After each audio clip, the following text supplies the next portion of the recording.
po dito sa play ay mahirap po siya pero magaling po magturo sila direct po. Kasi po, nafe-feel ko po yung tension. Kahit workshop lang po, mga ganun po. Ako po si Princess Jugal bilang isang koro. Ang na-experience ko po dito sa theater is yung para po siyang realistic kasi kahit hindi po siya yung pang TV na theater, parang mafe-feel mo pa rin po na theater.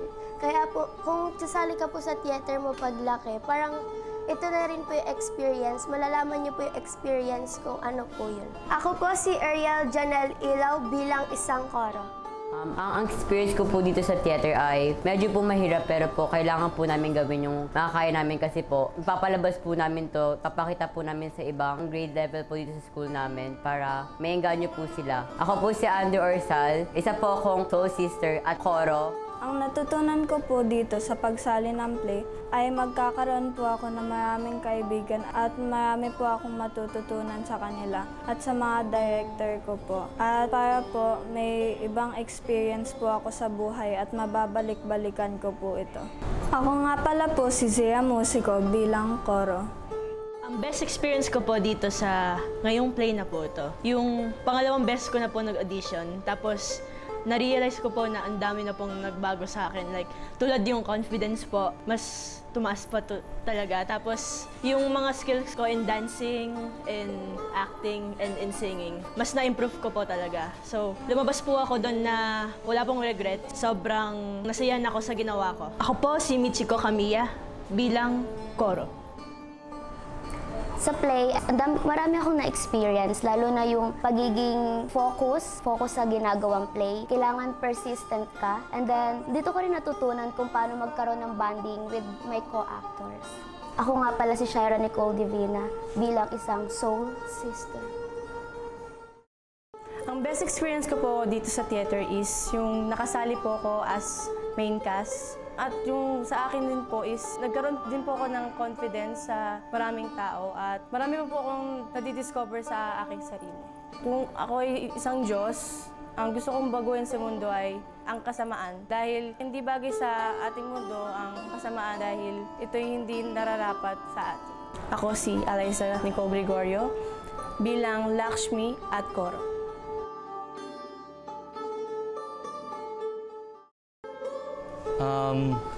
Ang experience ko po din sa Pag-ibig na Rama ay yung kailangan kung ano yung sinabi ni Direk, yun yung gawin mo. At kailangan, pagka laging kahit ano yung iniisip, kailangan nakapokus ka kung ano yung dapat mong gawin. Ako si Rodel M. Arce bilang Budon. Experience ko po sa pagteatro ay yung pagsunod po sa mga director. Tapos pwede ka naman magkamali kasi lahat naman tayo nagkakamali. Kagaya ko, hindi naman ako ganyan kamahiyain. Pero yung sumali ako sa teatro, tapos yung aarte ako, yung mukha ko ang pangit-pangit, ganun-ganon. Wala akong magagawa. Pero as long as napapasaya ko yung mga viewers, masaya na rin ako. Tapos yung confidence ko na hanggang dito lang, tumaas siya. Hanggang ngayon, and I'm looking forward na tataas pa to at marami pa akong masasalihang mga event. Tapos ngayon ang pangalawang play ko na to, parang sinusubok yung galing ko sa pag-arte. Ako si Shaina Duldulaw bilang si Hannah. Ang natutunan ko sa teatro ay kailangan lawakan ng isip di lang sa larangan ng pag-arte, pati na rin sa buhay. Tsaka pangalawa ang respeto.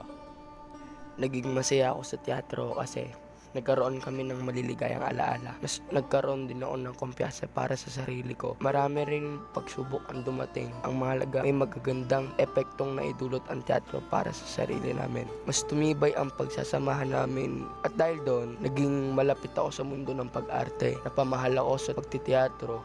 Minsan na rin akong sumuko pero hindi nangyari yun kasi may mga taong sumuporta pa rin sa akin sa mga araw na hindi ko na kaya.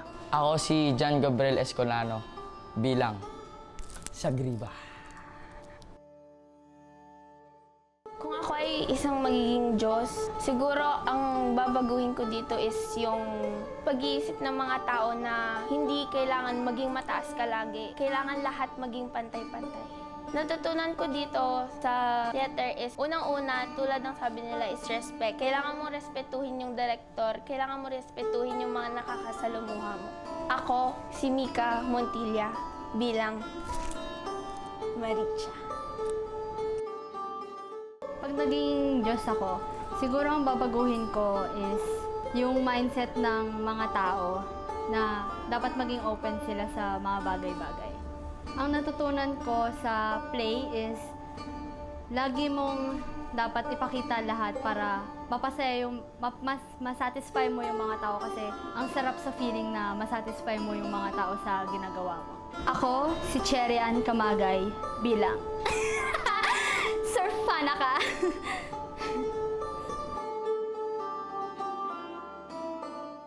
Kung ako ay magiging Diyos,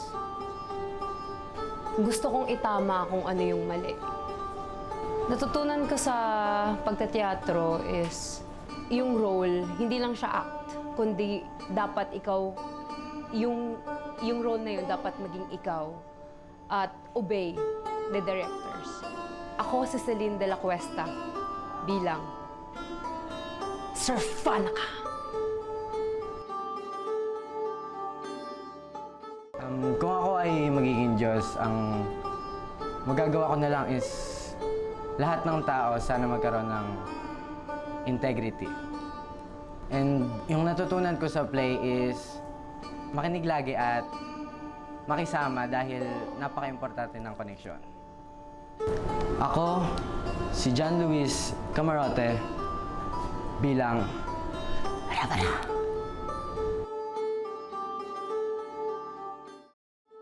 Marami po ako nag-experience sa theater. Dahil po sa theater, mas na-improve ko po yung talent ko sa dancing, acting, ganun po. Dahil po sa play, nagkaroon po ako ng maraming mga kaibigan. Tapos, na-enhance rin po yung confidence ko at saka po yung talents and skills ko po. Gusto ko po yung comedy. Kasi po nowadays po kasi parang lungkot-lungkot na po ng mundo, ng kapaligiran. Mas gusto ko po nag-play ng comedy kasi po para po kahit po sa play lang, maranasan po nila maging masaya. Ako po si Maria Doreen Esquiwanon bilang Reyna Sumitra. Best experience ko po sa theater play is sobrang saya po. Pangalawang taon ko na po itong mag-teatro at masasabi ko po, nag-e-enjoy po talaga ako bilang ako po kasi lalo-lalo na po na gustong-gusto ko po yung pagtateatro. At sobrang saya ko po kasi nakakasama ko po yung mga tao, nakakasalumuha ko po yung mga taong kaparehas ng interes ko. At hindi lang po panilaro, akala mo sa harap lang siya. Marami ka pong matututunan na realidad na nakakatulong sa sarili mo. At experience ko din po dito ngayon bilang pagiging stage manager at nag-aarte ka pa po. Ayun po yung challenge po sa akin ngayong last play ko po ngayon sa senior high school. Kimberly Manalon as Reyna Causalia and Soul Sister. Ang best experience ko po dito sa teatro na to ay, ang hirap pala maging artista. Like, ginugugol mo yung oras mo dito. Ang hirap sa pagpapagalit pa naman sa'yo ng mga direktor. Lahat ng oras mo, ginugugol mo doon. Tapos yung pawis na pawis ka sa exercise pa lang. Pero lahat ng yon, ginawa ko siya na isang magandang halimbawang bagay para maging magaling kang artista. Ako si Marilyn Rio bilang Kuni. Gusto kong baguhin ang sitwasyon ng bansa natin ngayon, tsaka ng ibang pambansa. Madami akong na-experience tsaka natutunan sa play na to. Yung pagiging aware ko sa surroundings ko, paligid ko, and yung teamwork at unity din namin para magawa itong play. Simula grade 7 pa ako sumasali sa mga play, and masaya naman, lalo't na't isang beses lang siya mangyayari sa buhay mo. Tsaka, yung pagiging one family namin. Ako po si Asia Lay bilang kay Kay. Kung ako man po ay magiging isang Diyos, babaguhin ko po sa mundo yung paniniwala ng mga tao at mundong kinasinayan nila. Yung natutunan ko po dito sa pag-join ko po sa Theater Arts Club, mas na-appreciate ko po yung singing sa pag-acting. Kasi since nung bata pa po ako, parang pinagtitripan ko lang yung mga acting, mga napapanood ko sa television. But now, sobrang lalim pala at hindi ganon kadali ang pagiging isang aktor. Ako po, si Ian Poley Ala, bilang Haring Dasarta.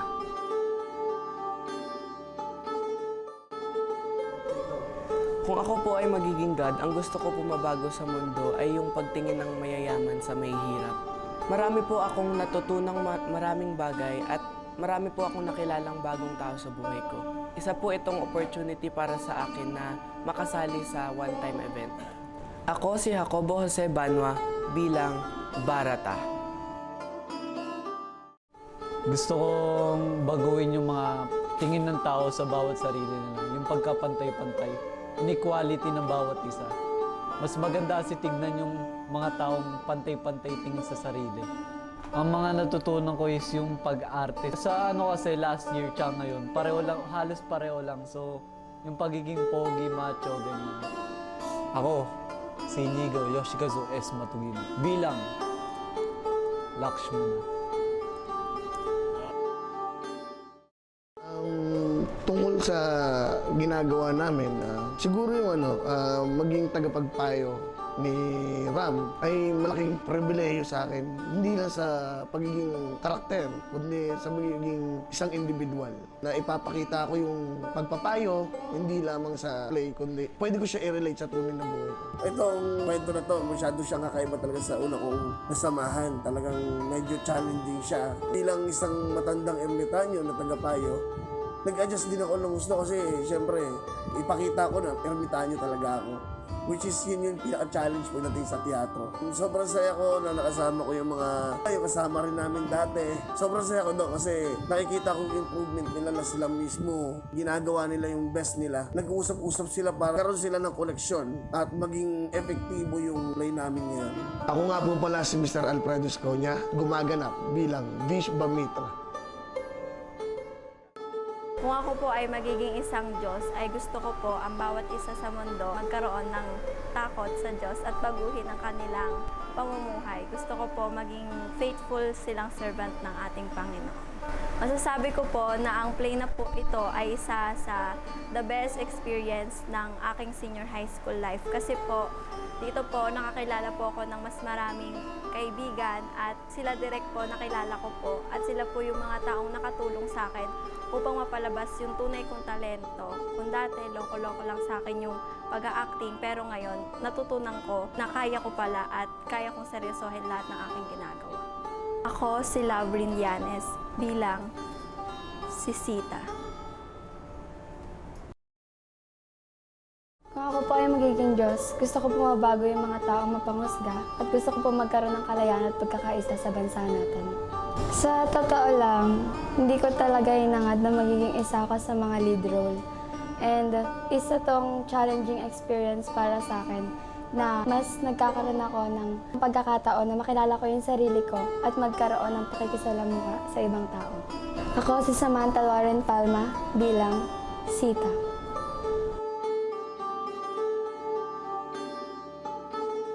Kung ako ay magiging Diyos, ang gusto kong baguhin sa mundo ay yung pagiging mainggiti ng tao at yung greedy sa power. Kasi doon nagsisimula lahat ng hindi pagkakaintindihan at yung away sa lipunan.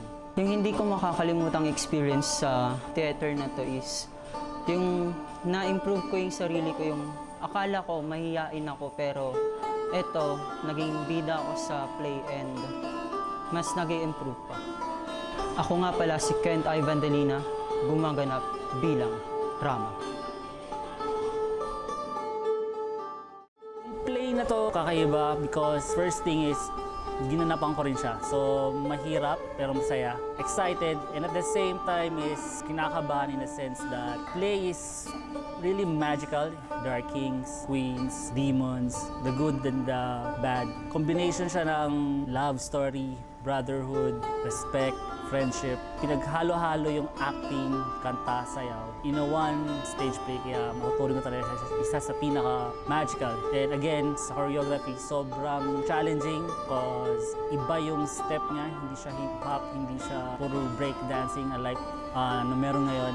There was one time na itong play na to, stage namin, ay bilang Rava na passion play talaga to. Especially during that time, puro puso lang. Unfortunately, hindi natuloy. Dapat birthday show ko rin yun. Again, kinaganda nun is binigyan tayo ng opportunity, ma-stage to, but this time, sinishare na ngayon sa mga bata. Nakakatawa na after several years, ipiplay ulit namin ng Pag-ibig ni Rama. I'm Erloni Prudente, Director of Choreography. For me, Pag-ibig na Rama is really a passion play.